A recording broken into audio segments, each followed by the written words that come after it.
Like, you can talk about anything. That is the beauty of the United States of America. We have that right. And there are not very many countries in this world that afford that right to their citizens. We should be so grateful to say things like Biden, you know?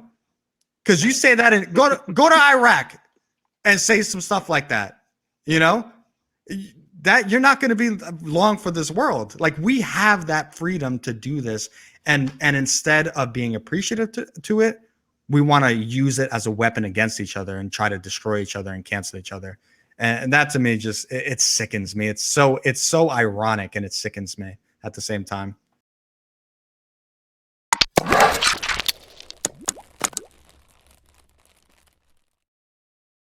Welcome to our cam. I'm your host Ryan, and thank you for tuning in today.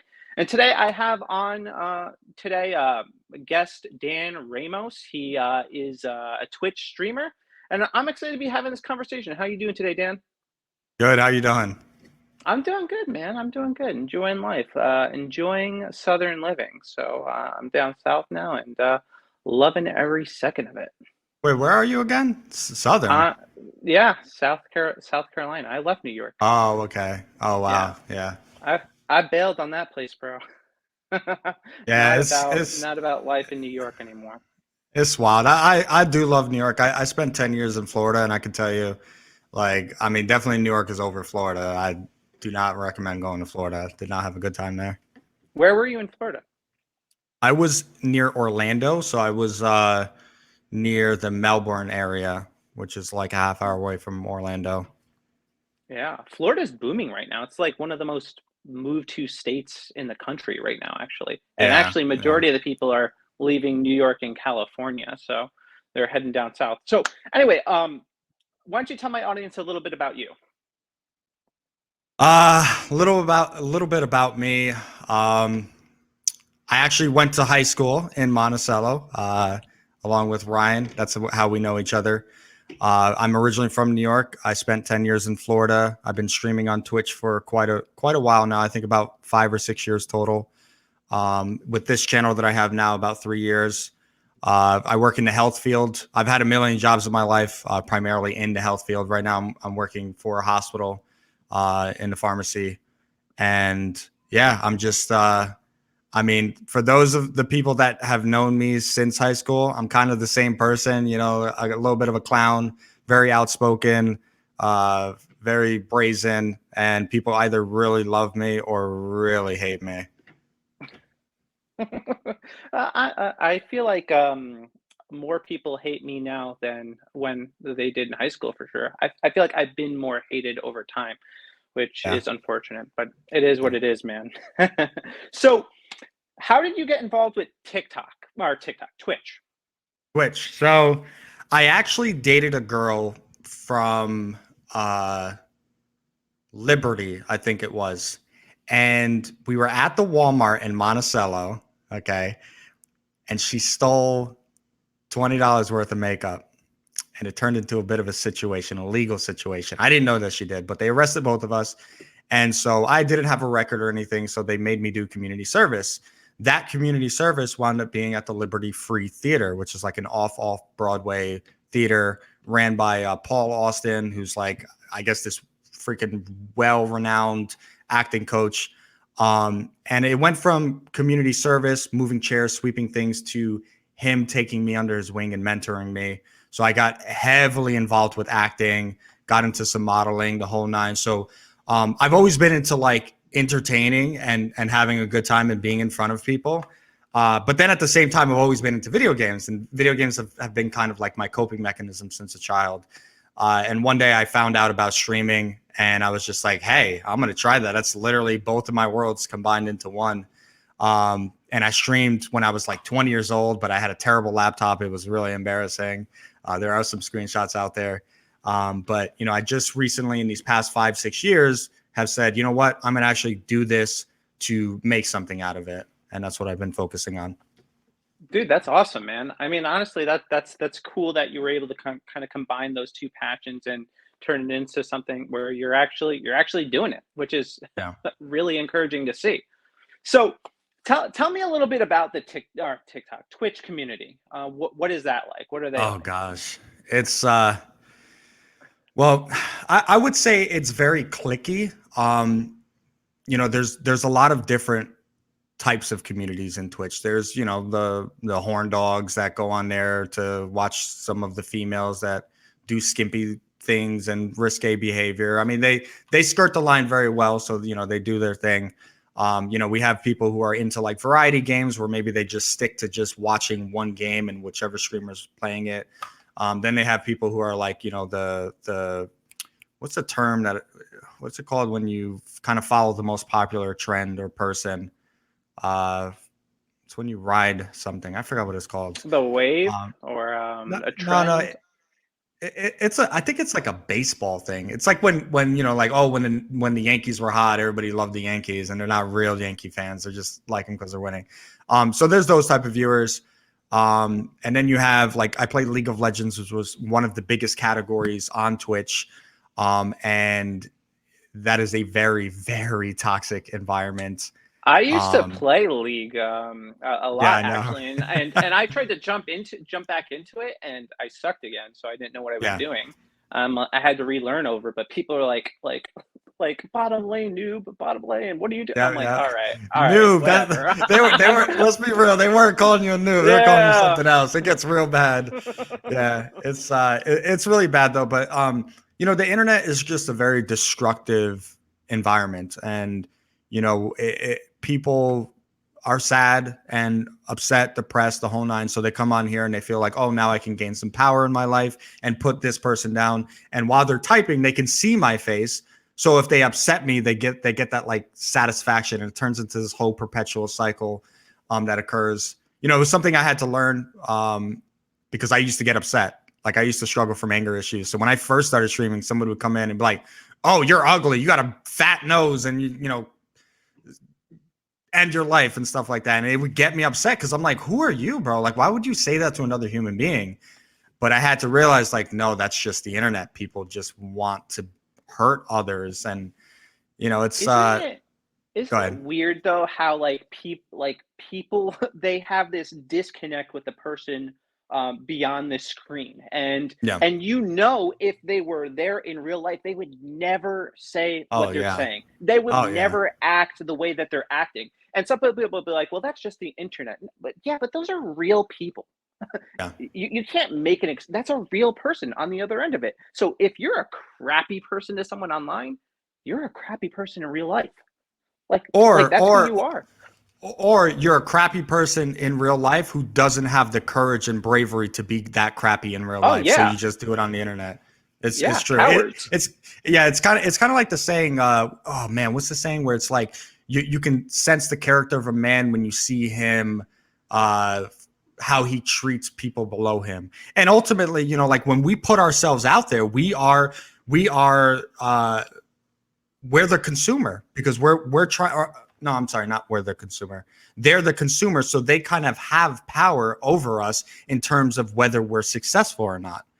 A lot of people say, "Oh, well, I don't care what people think," and yeah, that's a good notion to have for your own mental. But ultimately, you kind of do have to care. Do I want to stream to 4 viewers every single night, or do I want to stream to 400 viewers? And that's all dictated on whether people like me and want to come back. So it's struggled to find that happy medium of like, shrug things off or like maybe take it as constructive criticism, but then you got all the trolls involved too. Yeah. The other day I was doing a live debate with somebody, and they were seriously just misrepresenting my whole point of view on something. I'm just like, Yeah. yeah, but that's not me. Like I don't know where you're getting this from. That's not who I am. So I don't know where this is coming from. But it did get to me. So it's like I get it. It does get to you sometimes. Huh. So what's your Yeah, community like? what's my community like? They're watching right now, but honestly, I have my community. I have my inner circle within that community. People I really trust, I care about, have been with me since the beginning. I don't know if I've told you this off camera before, but I just went through a really bad breakup not too long ago. 6-year Yeah. relationship gone. And honestly, if it weren't for them, like, I don't know where I would be right now, what type of mental state, because they, they all banded up behind me to, make me laugh, get my mind off of things, have a good time with me, console me, the whole nine. So like, I'm very grateful to have them. And that's actually why I started streaming. Or I'm sorry, that's why I started taking streaming seriously, was because I wanted to create a sense of family, because not everybody has a great family. I mean, I didn't, I don't know my dad. I love my mom, but she's a crazy Puerto Rican, and it wasn't very good growing up. As you know, the area that we grew up in wasn't the greatest. And so, I go online and I see people who just, they don't have families. Maybe they're 38 years old. They've never had a girlfriend before, or something like that. Like, just perpetual loneliness. Come on over. Let's make you feel loved. Let's be there for you. Let's have a good time. And that's been my primary motivator for streaming for this long. Because I'll tell you, for a while the pay wasn't that good. I was making like 31 cents an hour, if that. So I did the math, but it's family is what keeps me going. I've made a total of like 21 cents on TikTok. Oh goodness. But no, that's that's actually, the other side of the internet is that there are people that are genuinely good. Unfortunately, a lot of times their voices kind of get drowned out by the negativity, and it's like, Yeah. I've seen, like people come together and do beautiful things, fundraise, support somebody, talk people off the ledge, literally, like just, beautiful things. But at the same time, you have like this other side. And I think one of the things that we wanted to talk about today was how, I guess, like a lot of our voice is stifled when speaking about I would say some difficult subjects, and that's kind of what I try to do. Is I try to talk about the topics that make people feel uncomfortable, and I do this without labeling anybody, without like judging anybody, just trying to have an honest conversation. I think that's something that is lost in our culture. I Oh really yeah. do. Yeah. And you say something about a specific topic, even if you're just sincerely just inquiring, wondering, you get slapped with a label, and what kind of led to this happening was we were talking about some of that and some of those toxic traits that come from some of these communities. So I wanted to talk to you today a little bit about specifically trans issues. Talk, to hone in on that. Now I've gotten slapped with that label of being a transphobe, which is not true. But unfortunately, that's what people automatically assume. So, what's been your experience? So I want to kind of preface this with a little bit of political background for myself, so that way people can Yeah. kind of understand where I'm at. I Where we grew up, there was a lot of hippies, very liberal, very democratic. So I've tend to live. I was raised in a very liberal fashion.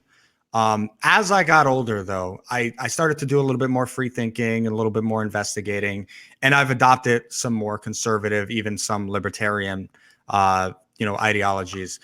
Now, with that being said, that doesn't mean I've completely given up on all of things that I believe left. Like, there are a lot of left things that I get down with, but then there's a lot of right things that I get down with.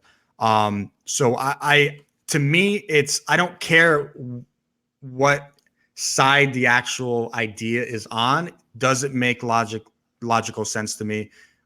Is it like in line with my morals? So with that being said, the whole trans thing it's tricky to talk about, and I'll tell you why it's tricky to talk about, because I can guarantee you that let's say this show that we're doing right now hits 5 million views. I guarantee you the top comments is going to be, why are two straight cis male guys talking about this? And I get it. Well, I do. and I mean, I I do would say to them, "How dare you assume my gender?" touche, touche. But like, to be fair though, I understand kind of like the premise of that. Like a qualifying premise, like a qualifying logical premise of saying that. But my biggest frustration, and I've had a lot of conversations even outside of the trans issue, my identity, okay, my sexual orientation, what I do with my life should not dictate my opinion whatsoever. And the validity of that opinion in your eyes. I don't care what you look like, what you do on your free time. If you say something that makes logic or logical sense, then I'm going to receive that message. It doesn't matter who the messenger is. So in terms of the whole I mean, there's just so much. There's so much about the trans movement. I mean, do you want to ask specific questions about it, or like, do you just want my general consensus about it? Yeah, well, I would like to know, like, let's start with some of the like you've expressed trying to talk about, some of this stuff on Twitch, and then you get like backlash. So maybe let's talk Yeah, a little bit about that and what yeah. your experience has been there. Okay, so I'll give you specifics. So this actually turned. My community is there's gay people, bisexual people, lesbians, even trans people. I don't care. I really don't give a shit. Are they funny?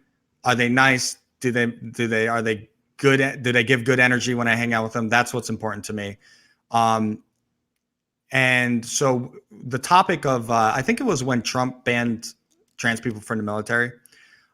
We were talking about it on stream, and when I talk about issues, the way that I qualify an issue in my mind is I press it up against the screen to see if there's any holes against it. So I argue against myself to figure out, oh, okay, yeah, no, I actually do believe this. And sometimes I do that out loud. Sometimes I do that internally. And at face value, yes, banning trans people from the military sounds messed up. It sounds exclusive. Or not exclusive, exclusory. What's the word? I don't know. I Like know you're excluding they're people. being excluded. Yeah. Yeah, they're excluding them. So I get that, but if you think about it, there are nuances behind it, which how a person can come to a logical sense of things. So, for example, trans people have really, really high suicide rates and high levels of even just thoughts about suicide. Now, some people can argue, well, that's because they're not being accepted and they're being excluded. Yeah, you might actually be right. That might be it, but maybe it's not. There's no way of proving it. What if it's something that's going on in their mind because of the internal struggle that they're going with? And now you're sending them into the army with an issue that is going to cause a potential suicide situation. And mind you, going into the military, that's not easy. I almost did Yeah. it. I'm glad I And didn't. to kind of the whole point of the military is they're there to strip you of your Yeah. identity. Yeah, that Like is there true. That is, is true. they're there to break down your identity because they're going to build you up basically in their image because they have a mission, and they need to execute that mission no matter what. So they Yeah. don't have time to really play these games, and worry about somebody's perceived identity when their thought pattern is we need to be ready for war, Yeah. and what's going to affect military readiness, and you think about just practical things, like all right, are they do they need to go on hormone treatments, Yeah. how does that work, on the field? What if they run out of their hormones, like these are practical questions that I do believe, like, 10 years ago we could have had an honest conversation about it, but now it's difficult to have these conversations. Well, yeah, and those are good points. And that day I brought up good points, and like, the funny thing was I was literally talking to my trans my moderator, and we were having an honest discussion about it. And even she was just like, yeah, these are good points. But then people who were outside of the conversation were listening in. They heard certain words, certain key phrases. Their brain shuts off, and now it's Dan is a transphobe. And it's like, bro, how the hell do you hear one word or one sentence and automatically create my entire label and identity of what I'm feeling, how I'm feeling towards people? That is so frustrating. Even if I heard somebody, I'm Hispanic, even if I heard somebody walk by and say something racist about a Hispanic person, I would not automatically assume that person is racist. I wouldn't. I would just think, oh, maybe they're joking. Maybe they're letting out some anger, and that's just how they're doing it. Yes, they might have some type of racist connotation in them or tendencies, but I'm not going to like want to attack that person and try to bring them down and label them. You know, if anything, I want to tell me what you got a problem with Hispanic people. Let's talk about it. Yeah. Simple. And I feel like that's the issue. I remember there was that whole thing of punch a Nazi in the face. Punch a Nazi in the face. I wouldn't punch a Nazi in the face. I would have a conversation with a Nazi because I want to know how you came to that conclusion to be the way that you are. I had a boss in Florida, and Florida's pretty racist, you know, or I'm sorry, it's openly racist. And the boss was hiring me off the books, so he didn't know my last name. All he knew was Daniel, no Ramos. And I worked for him for 8 months. And the first 6 months, he was very sexist. He was very racist towards Puerto Ricans specifically, which is what I am. And he would say things like slurs all the time. I can't say it right now, but, you know, slurs against Hispanics. And one day I just said, I was like, JJ, have you ever wondered what my last name is? And he was like, no, what is it? And I told him, and his mind, like he kind of put the pieces together, and he goes, why haven't you told me? Why didn't you tell me that I was being racist towards your people? And I said, well, first off, I don't associate with people. I associate with myself. I'm an individual. Groupthink? No, thank you. I don't have pride in being Puerto Rican. I don't have pride in anything that I did not control. I have pride in the stuff that I work on. And I told him, I don't know what happened to you. What if 10 Puerto Ricans walked into your house and killed your mother right in front of you? Like, it doesn't excuse it, but now you have a rational in your mind. So maybe now, instead of punching you in the face, I could sit down and have a conversation with you. I can show you that not all Puerto Ricans are terrible people. Yeah. Yeah. And sure enough, he softened up. He very much softened up. And I think that's how you de-radicalize somebody too. So I don't know if you've heard of Daryl Davis, but he's this black guy who convinced 200 Ku Klux Klan members to give up their robes. How did he do that? He did that through relationship, talking to them, becoming their friends, and it changed their perspective. So I'd say if we have a bunch of racists out there, let's bring them in. Let's talk to them. Let's have open dialogue like this. And I think that's how you fix things. And I think, like, especially with this issue with the trans community, yeah, I would love to have an open dialogue with trans people so that they can kind of understand where I'm coming from. But that just gets shut down. And I think that's like the problem with cancel culture, is that you don't get to that point where people can heal and people can change their perspective and see another way if you're now creating this echo chamber and alienating them, because, like, I'll be real, it makes me not want to engage, and I don't know if you feel that way. No, and I get that. Like, thankfully in my community and the people I associate myself with, they tend to be more open towards dialogue. Again, I don't consider myself left or right, but I can tell you for sure, objectively, when it comes to the left, it's real hard to have a conversation. It's very, very hard to have a conversation, and it hurts my heart because that's where I came from. And it's like there's a lot of, I think the left is pushing a lot right now in terms of what they want done. And that's fine. I get it. I understand it. But you have to be open to conversation. You have to be open to conversation, because otherwise that same radicalness that you are supposedly fighting, you are now turning into that radical. It's like, the person who's bullied, like, just they get up and they start bullying, and it's like, no, like, let's talk. Not all of us are bad. Just because I'm critical of your thought process or your way of life does not mean I hate you. If anything, if I'm having a conversation with you, I actually want to know. I want to know what's going on. Now, if I walk by a trans person and I say some like slur or punch them in the face, then I'm an asshole. I'm an idiot. Like, I don't deserve a time of any, I don't deserve anybody's time. But if I come to you and I ask you a question, people will tell, well, that's inappropriate, or that's messed up, or that's, you need to educate yourself for. I'm going to the person that's actually involved in it. Tell me what's going on. You know, Yeah. I want to know the knowledge that I have about the trans community now. I didn't get it off of the internet. I got it off of trans friends that were going through that struggle, that were going through, some of them didn't even struggle. Some of them went through a seamlessly, uh, you know, fine process. And it was me picking their brains, me having conversations. And thank God I had those people in my life, because now I have an understanding of what exactly they're feeling and what they're going on. Now, I can't feel it. I can't say, oh yeah, I know exactly. Like I know, like, there's nothing out of the realm I don't know, but I can at least understand the rationale and the logic and even some of the emotional logic behind it. Yeah. Yeah, I no, I completely get that, man.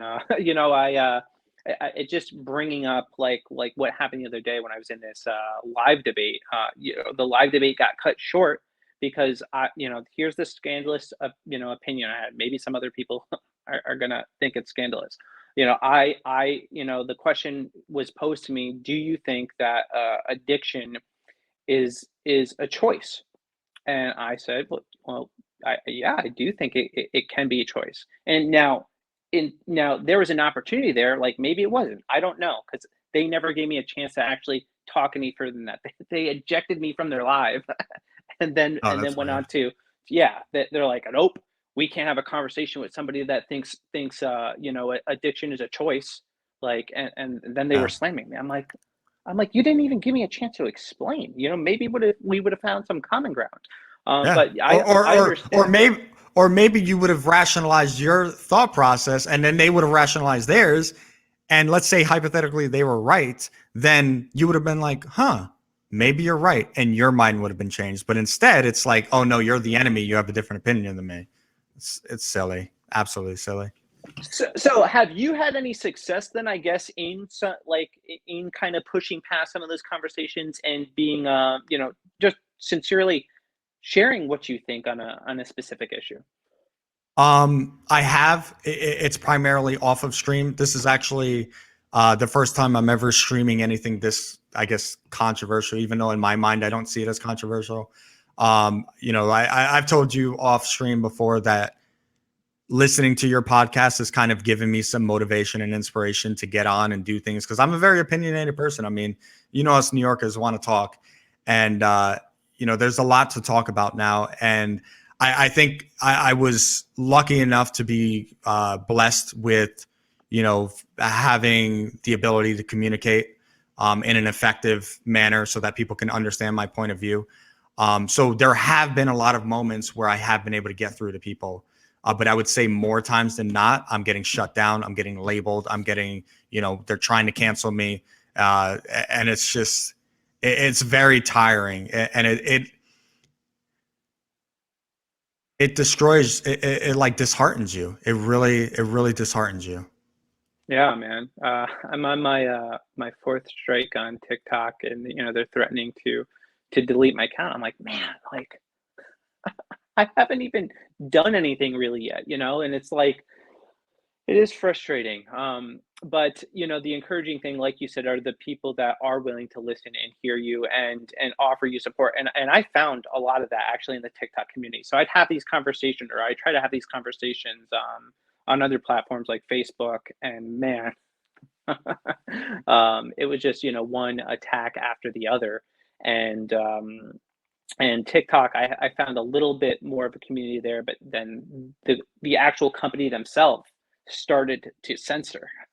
And this is a trend we're seeing happen all over the internet, is that Oh yeah. keywords and phrases are being censored. One of the things I made a video, I was talking about something going on in Austria, and I basically made a comparison to Nazis. I wasn't glorifying them. I wasn't speaking highly of them.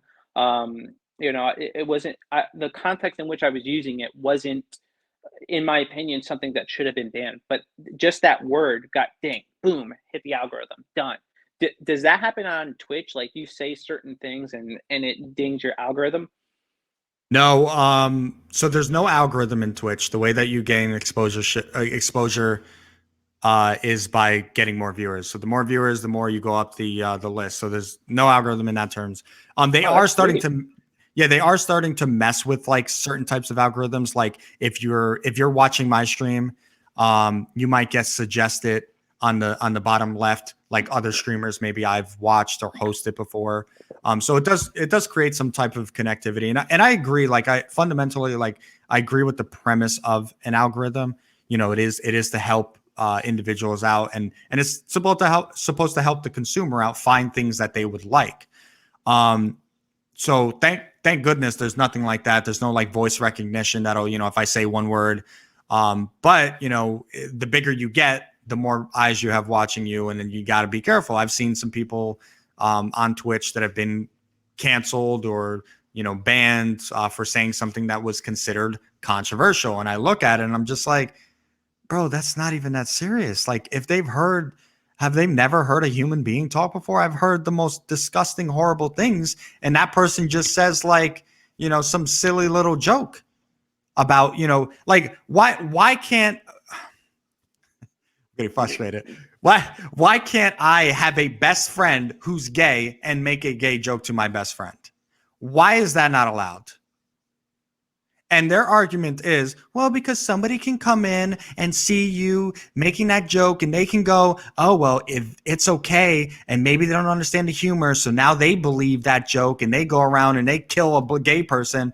And it's like, what the hell is this? It was a joke that I laughed and then my friend laughed and we enjoy each other. Like, why can't I be on that connection? Because in real life, and our community was not just a white community, was not just a Hispanic community. We had everybody. And when I'm hanging out with a bunch of black people, what do? They joke about me being white. If I'm hanging out with a bunch of white people and we got the black friend, what do? We joke about them being black. If you're the man in a group of women, the women are gonna make fun of you. Like, and not in a malicious way, but it's just like teasing, roasting, joking, checking each other. Yeah, And it was all innocent, it wasn't like it's malicious. No one went with the intention like I'm trying to hurt you by using Yeah. this slur. Like if I'm being honest, like a lot of times it was used almost as a term of endearment. It's like, yeah, we're we're So- like So I'm going to talk about that because you're actually bringing up a specific here, and that word is not banned on Twitch. So I can say that right now if I could. I won't say it though. I used to say it on Twitch because it's part of my culture.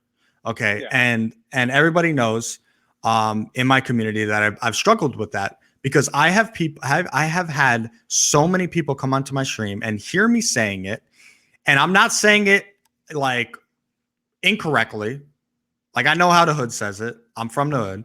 Like, I've spent my entire life. I've never had an issue saying it in my entire life. But then the second I come onto Twitch, I'm being told, you must hate black people because you use that word. You must be a racist. And I used to pull people in, have debates, and I'm like, please give me one argument I've never heard that does not involve my skin color. Please. Because you're trying to combat racism by literally inciting racism by saying I can't say a certain word because the color of my skin. That is up. It is not right. And it's to the point now where I had an internal mental struggle where it's like, do I be myself or do I appeal to the masses? And guess what? I appeal to the masses now. I do. I don't say it on stream anymore. And the reason why I don't say it on stream is I'm tired of having to defend myself for hating black people. And it's like, bro, I've been around black people my whole life. And then I say that and they're like, oh, you're using the my friend is black joke. And it's like, no, you just don't understand it because you're not from the hood.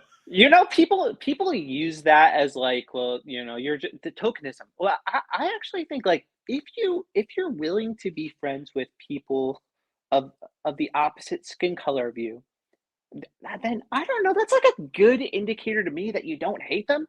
That if you're willing to be friends with them, you don't hate them. Yeah. I agree. I agree, like, to an extent, definitely. Yeah. I mean, there are some people who are kind of like closet, like, but I think at the end of the day, I shouldn't be judged off of a word that I use. And it's a weird concept to me because I could never imagine myself going to another individual's domain and saying, you're not allowed to say that. Don't say that word. That makes you this way. I can't even fathom doing that. That's such a weird concept to me. But it has turned into a social norm where you monitor other people's speech, you label them based off of that speech, and then you cast them away. I mean, people, and the hypocrisy. I love Twitch with a passion. I've been with them for so long. I've even watched them beforehand. But the hypocrisy that this company has put out there hurts my heart. I mean, you go to the NBA 2K section, you go to the Madden section, it's a lot of black streamers and they say it nonstop. It's not an issue. White Fortnite streamer accidentally said it.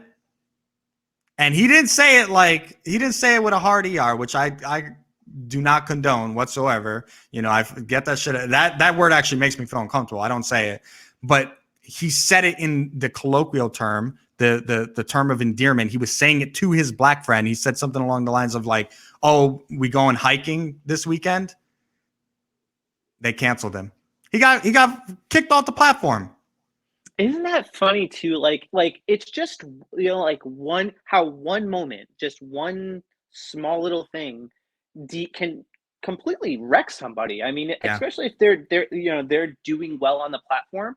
It can completely derail them, and I think that's I don't know. It's messed up. It really is messed up. Now, one thing that I've come to I've come to learn is that one, if somebody's saying something negative to me, I pretty much just laugh it off, because they don't know me. They know a small little sliver of who I am. So the criticism that I take most seriously are the people that know me, that are actually, they're invested in me. They know me personally, or they're at least willing to have a conversation with me to understand Yeah. more. But those people that don't, they're becoming like background noise.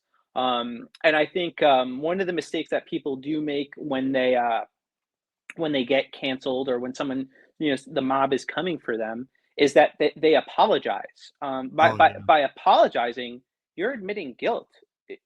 If you didn't mean it in a bad way, don't apologize, because you didn't do anything wrong. And I think once they have that apology, they're not going to forgive you. Like you're going to tank anyway, so at least have your dignity with you. Yeah. On your way down, and maybe you'll be able to, you'll come back. Keep a following. That's one thing that Dave Chappelle got, with his recent special. Did you watch it? Yeah, I did. Absolutely hilarious. Yeah, he got a lot of pushback about that. People protesting outside of Netflix, but honestly, like, if you watch the whole thing, toward the end, he's making a case for, like, he seemed that wasn't a guy that came across as somebody that hated trans people to me, but had respect for them, and was upset kind of how some of these issues pushed his friend to the edge, but he never apologized, and in fact, he doubled down, and he survived it. The thing with Dave Chappelle too is, like, you can literally see an evolution of him in his specials, in terms of like just his recent specials, because originally, like, he was showing that he was confused about it.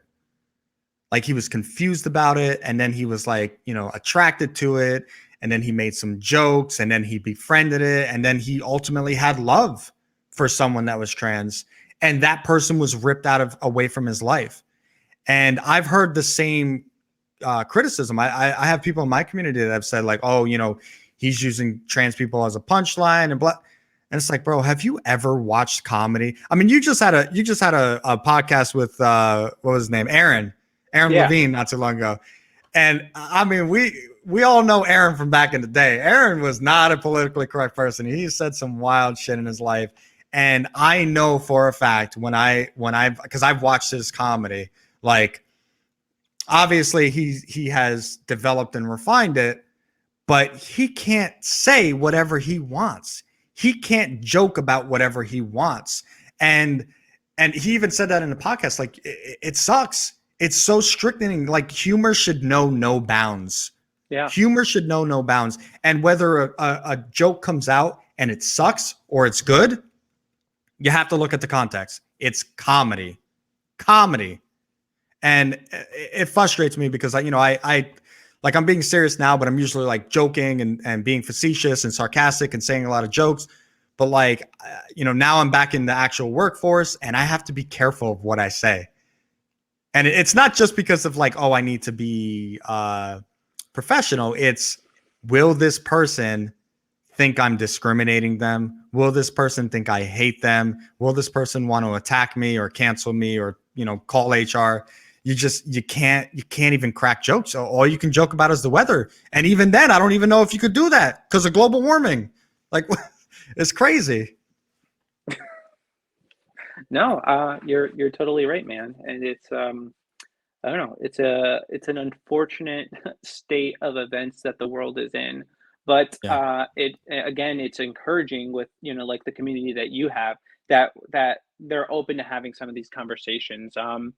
And my word of advice to anybody that is intimidated to speak is like you don't want to betray your character, who you are, and that's one thing. So I worked actually for a church for a little bit, and they wanted me to be somebody that I wasn't. They wanted me to be like I don't know,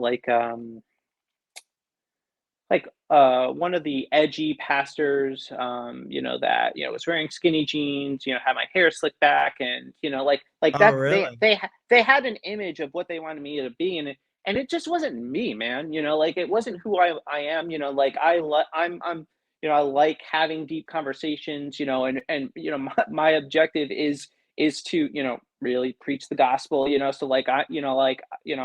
that's what I'm about, and they wanted me to be somebody, and I just did not fit that mold, and it didn't work out in that church, and I ended up leaving. But I made a promise to myself. I'm like, I'm never going to do it again. I'm never going to try to be somebody that I'm not. I'm You, not going to do it on TikTok. I'm not going to do it on Facebook. I'm not going to do it. Period. This is who I am. These are the opinions that I have. I'm open to talking about them, but I'm not going to change who I am just to make somebody else feel comfortable. yeah. And if somebody's trying to cancel me, get this. So each person that there'd be people like basically attacking me. I'd like, can how about this? Instead of typing, why don't me and you have a conversation? Call me on the phone, or let's go get some coffee. No one wanted to do it. No one Yeah. wanted to sit down and look me in the eyes. They Yeah. didn't. They didn't want to be able to face me, and that's very telling. Because I think it's much easier to dehumanize somebody over the internet when you don't have to look at them Guys. in the eyes. Yeah. It's very frustrating. It's funny. I'm gonna touch on this very quickly, but that whole church image thing, it's hilarious that you say that because I've actually started developing a relationship with God just recently, these past few months, and I was gravitated towards a church online, and the church is called Elevation, and their pastor is his name is Stephen Furtick, and he is not like your typical pastor. He has the skinny jeans on, the ripped jeans. Like, he makes funny jokes. Like, sometimes he makes some worldly jokes, and I get down with it. And to me, it's like, other people might look at him and automatically label him this way, but it's like, you don't understand that even though he looks that way, he just conveyed a message into my heart. So Mm, who the hell are you? yeah. And that's what it boils down to. What is the message? What is the message and what context is it in? That's all I beg people. It doesn't matter if you're tall, short, fat, skinny. Like, you can talk about anything. That is the beauty of the United States of America. We have that right. And there are not very many countries in this world that afford that right to their citizens. We should be so grateful to say things like Biden, because you say that and go to Iraq and say some stuff like that, you know, that you're not going to be long for this world. Like, we have that freedom to do this, and instead of being appreciative to it, we want to use it as a weapon against each other and try to destroy each other and cancel each other. And that to me just it sickens me. It's so ironic, and it sickens me at the same time. Yeah, and I think we're seeing that happen, man. I really do. and like free speech is under attack. It really is, and a lot of people don't see it. They don't understand it. They don't understand that like words are certain words are censored. The second someone says something on YouTube, they get dinged, they get Oh demonetized, and yeah. that impacts their money. So nobody thinks about too, like they're trying to maybe they're trying to provide for your family. How you don't know them, you don't know their story, you don't know what they're doing with their money, and I think like that's lost on a lot of people. Now, funny you mentioned Furtick, because that guy, um, talented, amazing preacher. He preaches very, very well. I don't necessarily agree with a lot of his theology, but he's an amazing preacher. There's no question about it. That's actually the guy that the former church I work for. They like model everything after him, and that's the image that they wanted for me. I'm just like, that's not me. Like that's his style. That's great for him. That ain't me, man. That's never gonna be me. Yeah. And I think like and that might not be you, and that works for him, not going to work for me, because I'm my own person, and that's actually part of the reason too that I started doing this. I'm going to be myself, I'm going to communicate my ideas, my thoughts, and try to engage with people, especially people that I don't necessarily see eye to eye on, so like fortunately I think me and you have a little bit more common ground than most I people. have a But I have a common ground with everybody, baby. I can see yeah, all sides of the story. and that's a good thing. Most Yeah. people would probably slap me as a conservative, and I find myself aligning most with like conservative ideals. But not all of them. Like I think like sometimes conservatives can be like just mean spirited. Like and I don't like that about them. There's a one prominent conservative where every time I tune into her show, she's like trash talking people. I'm like, I don't Candace like, Owens.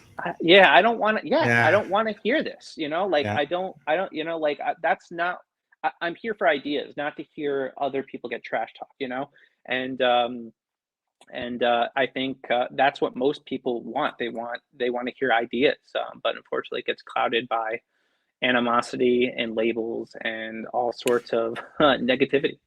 Well, I want to correct something you said. I think most people don't want to hear ideas. They want to hear ideas that they also believe, and That's that's the true. scary reality we're at. And it's like I'll tell you, I I listen to NPR on the way to work every day, and they always claim, "Oh, we're so objective," but they are so left leaning. It hurts sometimes. Where I'm just like, bro, that is so obvious what you're saying. But the reason why I say it is because I really want to know, even though I don't consider myself right. Again, as I'm getting older and I'm, investigating more, I'm starting to adopt more conservative values. So it's like, okay, well, let me take some of those values and weigh it against, what the left is saying. And so I listen to it, and they've changed my mind. They have changed my mind on some ideas, and I love that. Like I feel, because I'm thinking to myself, like, like Ben Shapiro. I love Ben Shapiro with a passion. Like some of the stuff I don't agree with, but I just think he's awesome, and I think he really is very, very eloquent in the way he speaks. Um, and I hear some things. I'm like, my goodness, Ben Shapiro would be rolling in his grave if he heard what this liberal was saying. But then I feel it, and I'm like, okay, I can get down with that. I agree Yeah. with it. I'm going to now change who I am a little bit, just a little bit, because of my experience and my beliefs now, and I can kind of shape my personality with this newfound knowledge that I have. Yeah. There's this God, I forget what it is, but it's like this tracker that will look at your Twitter feed and see kind of the news sources that you interact with, and it'll kind of give you like a rating on how much liberal news you're exposed to and how much right-wing news you're exposed to, and then Oh kind of give wow. you a rating. Yeah, I found out I'm like a centrist, which I was like, cool, because I want to hear both sides. But a lot of like mainstream media personalities that are leaning, all their news is blue. It's 99% of it is Democrat. So they're not actually hearing any news that challenges their narrative. So that I believe that plays a role in why they think the way that they think, because they're not exposed to the other ideas. Yeah. They're in an echo chamber. And then they just listen to one perspective, and they're not willing to engage in those conversations to hear the other perspective that'll challenge them.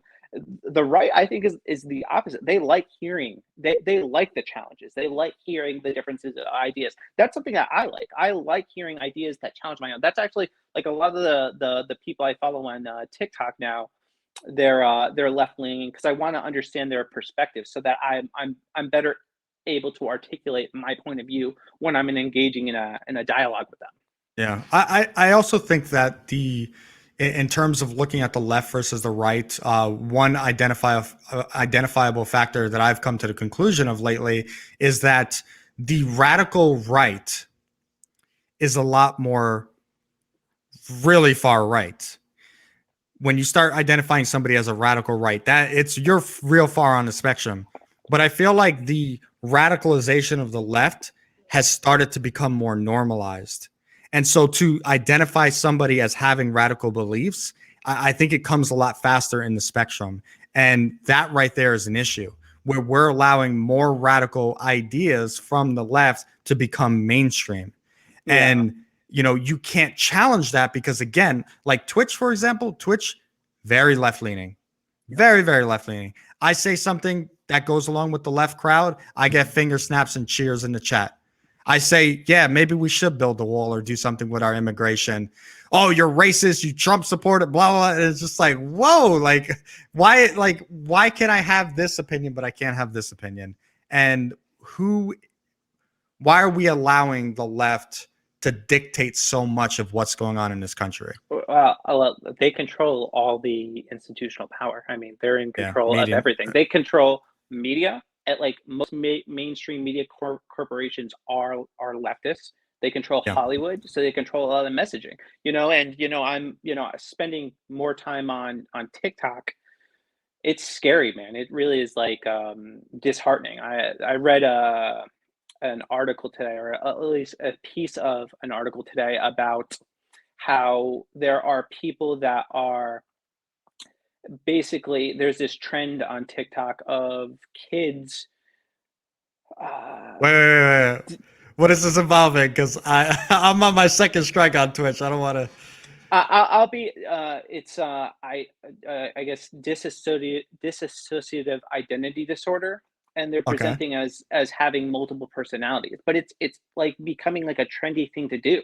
So it's like Oh yeah, yeah, that's really yeah, scary, man. Like, and I don't think people understand like that this is, like this is something that's gonna start out fringe, but it's gonna be normalized. yeah, Like we're gonna they're gonna start changing society to accommodate, people with multiple personality disorder, which, that in itself is a conversation to be had. Like I'm not gonna claim to understand what that person is going through, but we also have to be careful because kids are very impressionable, yeah, and they see something trendy, they're just going to go along with it, whether it's real or whether they have it or not. And I don't, I don't think, um, you know, I think it'll get to the point where if you say something against it or have a conversation about it, that, oh well, now you're going to be phobic against people with multiple personality. No, no, I'm not. I'm expressing a very real concern of what this could potentially do to kids. And that's my same concern with trans individuals. Now, I'm not saying this is the case for all of them, but some of them may not. They may grow out of it, and it's something that yeah, I think there should be a conversation to be had about it, especially involving children. Now, somebody that's 18, you do whatever you want. But kids, they're impressionable. I mean, we were dumb kids. There were yeah. dumb things that we did, dumb trends that we did. I remember a dumb trend that we did in high school were involving putting our hands on our chest.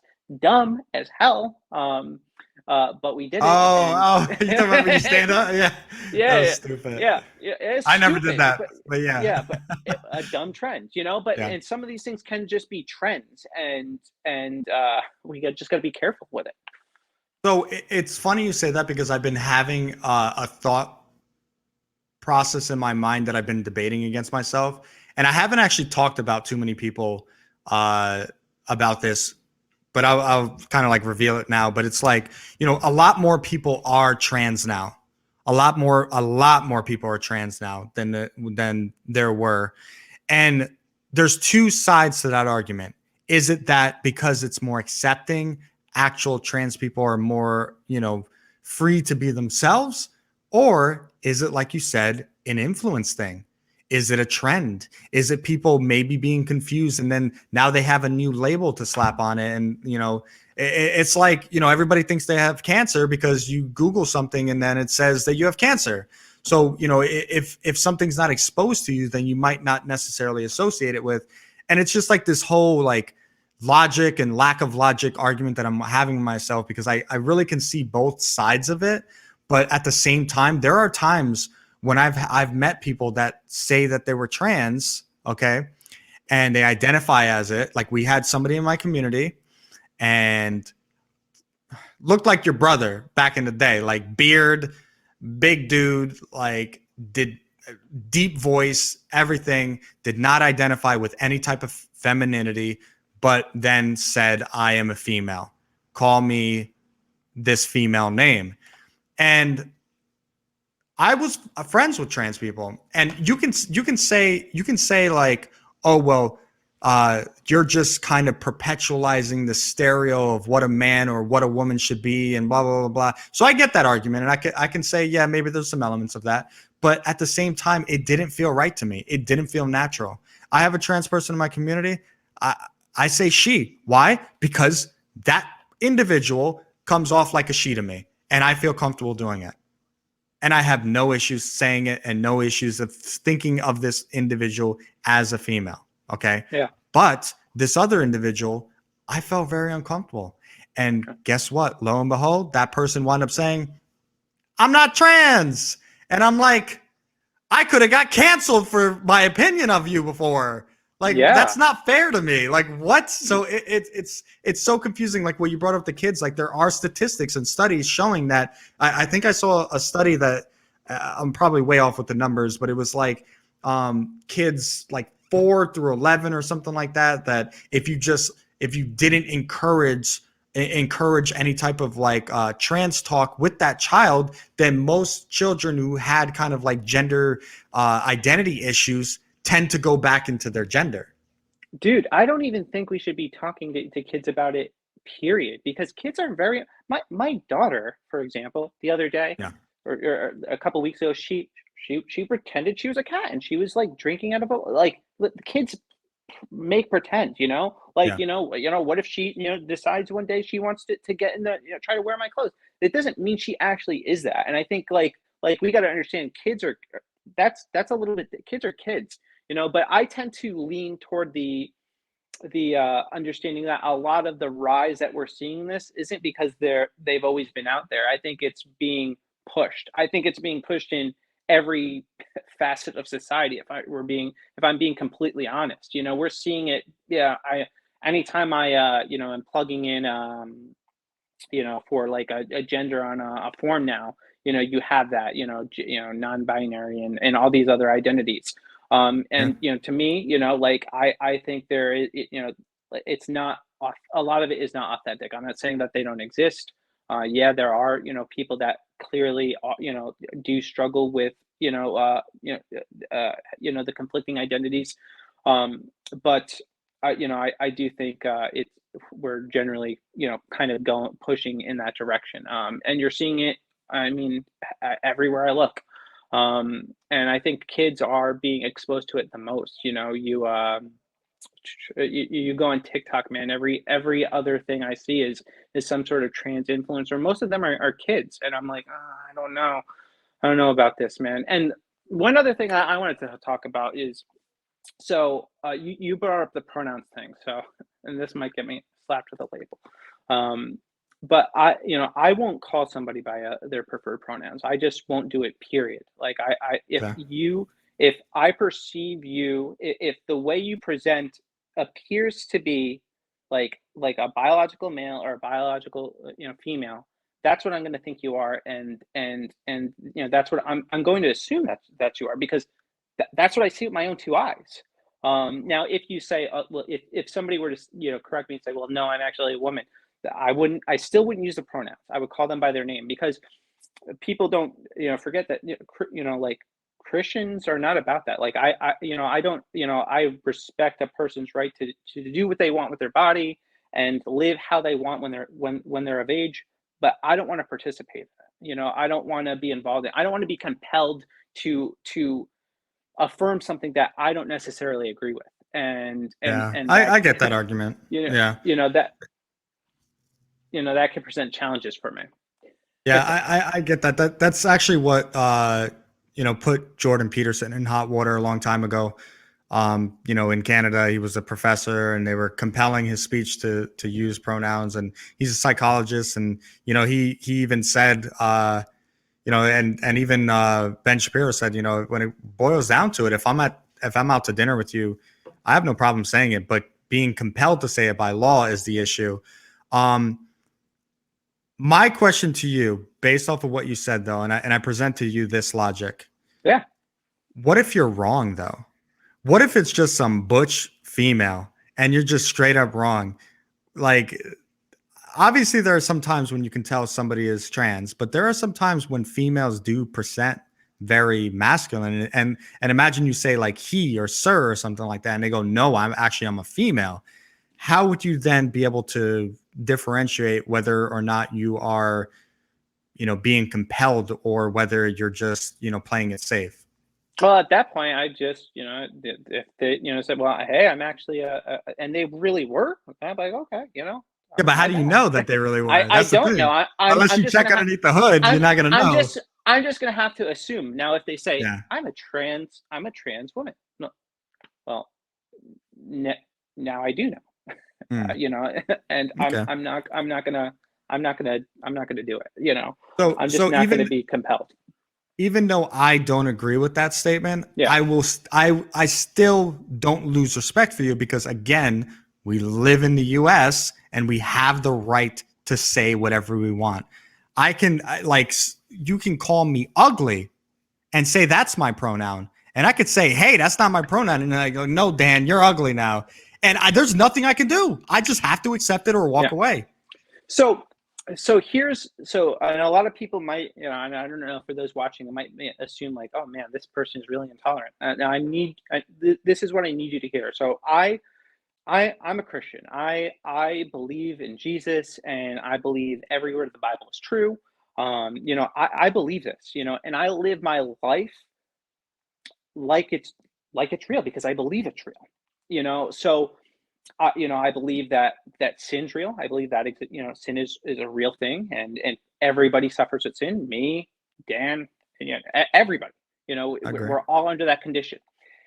So I actually don't think it's loving for me to, and if I don't believe that men can transcend their gender and be the opposite sex, that I don't think it's good for me to affirm what I don't believe to be true. Yeah. Because I actually care about that person, like I really do, and if I'm wrong, man, like there are eternal consequences we're talking about there. And that's what I'm concerned about. Like that's what I'm looking at, not just for them, but for me too. And that's kind of the motivating factor for me. And I don't want to go into too much detail, but I know somebody, I'm aware of an individual that was grasping with reality and what was real and what wasn't. And during that period in their life, I think it would have been extreme disservice for them to affirm what at that time they were perceiving to be real, and it could have been very, very dangerous. And I view that way, with the trans issue now, with this identity multiple personality disorder, that it can be dangerous because I believe that that there is truth, and that we need to be affirmed into that truth. And like there will be people that speak about uh, demonize, what is it called? They call it. I'm trying to think of the type. It was a type of therapy um, that's demonized. That conversion therapy. All right. So when most people Yeah. hear that, they're thinking like shock treatment, like what it used to be. Um, Now, when I hear conversion therapy, I think like this is a psychologist that's trying to help a person be comfortable in the bodies that they're born into. I don't see anything wrong with that, but there are some, countries and states where that's banned. But why would we ban that? Like to me, it's a little bit backwards, but there's a whole Well, lot I could say on this topic. yeah, no, if it's mandatory conversion therapy, then I'm not for that. But if No, somebody goes, "Hey, I'm trans, I was born a man and I'm thinking about being a female, but I'm not sure and maybe I should try this out to see maybe if I'm just having issues being comfortable with my male body and they want to go for it, like by all means, like, and this is what I was talking about in the beginning where I have a lot of libertarian thoughts. I get your argument with the whole, kind of perpetuating of a delusional reality, and delusional is a harsh word, but ultimately that's what it is, based off of your belief. And so my thought process is this: if somebody wants to be a cat, like your daughter, she wants to be a cat, she's 18 years old, and she goes to work every day, she's a productive member of the society, she's a good neighbor, she treats everybody with respect. But then when she goes home, she gets dressed up like a cat, licks up some milk from the bowl, goes pee in a freaking litter box. Then by all means, go and do it. Go and do it. I don't care. And if you say to me, like, hey, this is what I do, I'm not going to be like, oh, you're not a cat. I might think it's a little strange, but I'm yeah, I'm just gonna let you live your life. And my thought process is, it's all about how you do things, yeah, really. Because yeah, if you're trans and you're spiraling out of control, then maybe you need to get one thing in order before you get into the next thing. yeah, But if you're, I know trans people that are like that are really struggling and spiraling out of control. And yet they're still, going through with conversion, but then they're not doing things like therapy and they're not working on their mental state. Like that's a big change. That, when I had my breakup, I wanted to kill myself. But I didn't do that. Why? Because I knew I was being emotional. I knew I was in a bad mental state. So I did not want to make a life decision then. yeah, So my suggestion is check it out. Try some therapy. See what it does for you. If you still believe afterwards, then great, do it. I have no problem with it. But yeah, at the same sense of there being people that spiral out of control, I have trans people in my life that are very level-headed. They're very logical, and I have no do it. I'm happy for you. I hope you achieve what you want in life. yeah. So I got a question for you. So just a Yeah. thought. So what if a person every time they looked in the mirror, uh, they perceive themselves as being severely overweight, and they weren't. That was not the reality, but that's how they perceive themselves. So they decided to not eat as much, and you could visibly see them withering away. Would you affirm that lifestyle choice? So here's the issue. I think that's a great debate point, and really hard to kind of refute and dispute. But here's the issue that I see with it. Um, Whether you're fat or you're skinny is something we can objectively see right Yeah. away. Right away. We can put you on a scale, we can see it. Now, I know what your counter argument is going to be. Well, if you have a penis, you're a boy, and if you have, and I get that, I get that. Yeah. But also, I think there's a lot of stuff in the world of psychology and science that we have not discovered yet. Yeah. And so, because of that fact, even if, let's say, hypothetically, being trans is not right, and it's a heavy mental illness, and this or that, blah blah blah blah, and we're perpetuating it. Like, we don't know definitively yet. Yeah. Let's say God is looking down on it and saying, "Oh, being trans is terrible, blah blah blah. Now you're going to hell." That's not my judgment to make. And Yeah. I feel very uncomfortable. Like, I was having a conversation with my uncle, and he told me straight up, gay people are going to hell. Gay people are going to hell. And I know that's the religious stance, but it's like, bro, I've done some messed up stuff in my life. I should be going to hell too. So who am I to say that their sin is worse than mine? Yeah. Yeah. Let Well, let go ahead, go ahead, go ahead. I think I can agree with you with that to a degree. So like like I don't think we should be condemning people, but as Christians, so we have a definition for what is right and what is wrong. So Yeah. sin is the transgression of God's law. So that's what is wrong. So that's how we define what is wrong.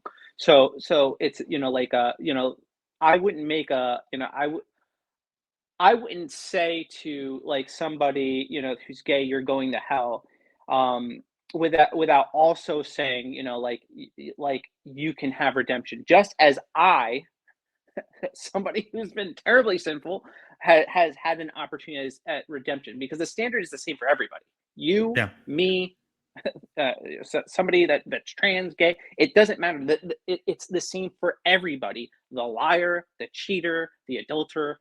It's the same for everybody. We all have to turn. That's what repentance is.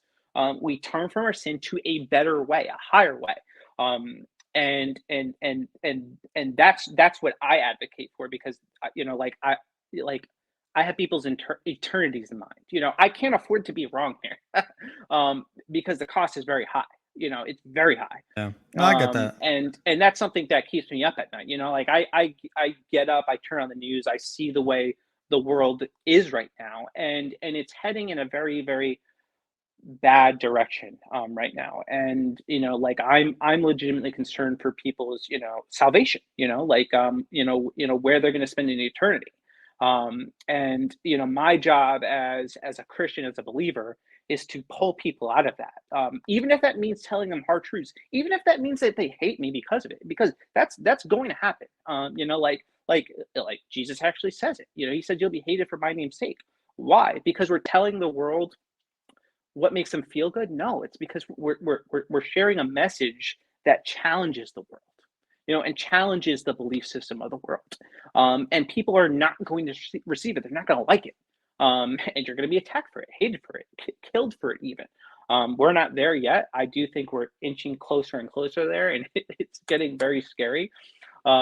Maybe we could switch gears to a different conversation. Before the one Twitch thing, police breaks my door yeah, down and kills one me. thing I guess before we go, is so you're in you're a gamer. I want to Yeah. know what are your thoughts on the metaverse because I'm not feeling too good about it. VR, virtual reality. What do you think of that? I think we are a very long way off from that ever consuming our reality. So for it to be a threat, like a what's the word I'm looking for? A prominent threat. I don't think it is. Now, granted, I also believe that some people there's something called VR chat that's been around for a while. Even video games, just normal video games. I think with when things are done without moderation, it can definitely be very unhealthy for you. I've seen some really disgusting things on the internet, like very disgusting things. And so my thought process is it's a little scary to think if we ever develop the technology of VR to the point where it actually feels like straight up reality, that's going to be a scary place because people are going to want to live out their deepest, darkest fantasies and evils because they know there's no consequence. And if that's the case, let's say that happens and people are, oh, well, here's this game where I spend $500 and I can go on there and like realistically like murder somebody. Not like, oh, you're playing Call of Duty and you shoot somebody, but like actually like, do harm, like bodily harm to them, in great detail. Like, yes, that's just a game, but then what happens when they come out of that reality and now they're back in the real world? That's Yeah, a scary thought to think about. And then even like outside of violence, but like sexuality, like what's yeah, gonna happen? People are gonna be doing some crazy shit in the metaverse, and then they're gonna bring it to the real world. And I don't know, yeah. spooky.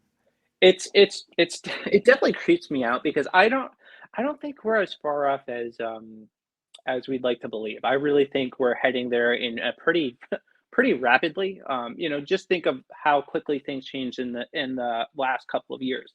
So like I don't rule it out completely.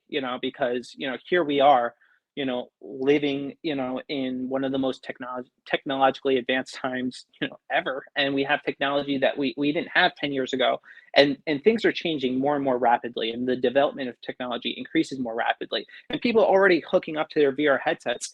What is it? I was listening to Candace Owens actually talk about her experience using VR, and she was like playing some game where she's like walking over the edge. She had to jump off this ledge, and she said she was terrified. She knew Yeah. she was in the VR, Yeah. but she was terrified. She couldn't do it. And then like one of I guess like her boyfriend or someone else put it on, and they were terrified, and he got pushed, and he felt like he was falling. So I think we're very close to being there, and it does concern me. It concerns me mainly because I don't think so. Social media companies, yeah, much like Facebook, they don't have the best interests of people in mind. Instagram, they don't have the best interests of their users in mind. You have it came out that Zuckerberg knows that his algorithms negatively impact teenage girls. Like that's a fact. Like it does. Imagine being immersed in a world he creates, what kind of world that's going to be, how it's going to influence you, how it's going to track you. We don't even understand the implications of the technology that we have right now. Yeah. Imagine that in the metaverse. Creeps me out. Yeah, it's a very scary idea. I mean, it's right now data is everything. I listened to this podcast. I think it was a podcast or it was a radio show where basically they were talking about it's not just your data that you have to worry about, but like, you might get advertisement for your mother's toothpaste because they know that you spent a weekend at your mother's house, and they did all of these algorithms to figure that out. And then, oh well, they overheard that you said it's your birthday soon, so now they start suggesting things to your mom of things that you're interested in. And it's such a lucrative business to be in right now when it comes to like analyzing data and like consumer habits, spending habits, all that stuff. So I think for sure, if we do get to that world where there is a metaverse or anything like that, like that's going to be king. That is going to be the new black market of what people want in terms of looking for profit. What are you doing in that metaverse? How are you spending your time? And that's a slippery slope, man. Getting one step closer to Ready Player One. So Yep. as we wrap up, do you have any final thoughts? Anything that you want to share or comment on? Any questions? No, I mean, thank you for having me on. Again, thank you for giving me the courage and inspiration to do this, because I've been scared the last since we talked, since we spoke a few months back, because I wanted to start my podcast as well, and I've just been struggling because I don't want to have to deal with being labeled something or offending people.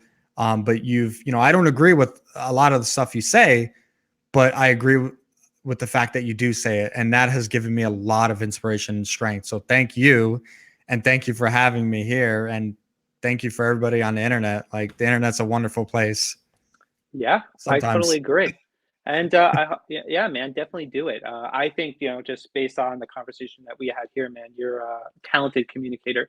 And Thank you. I think you'll do very, very well in that niche. I have no doubt Appreciate it. about that. Oh, Um, and shout out Kunch Gaming. Shout out Kunch Gaming.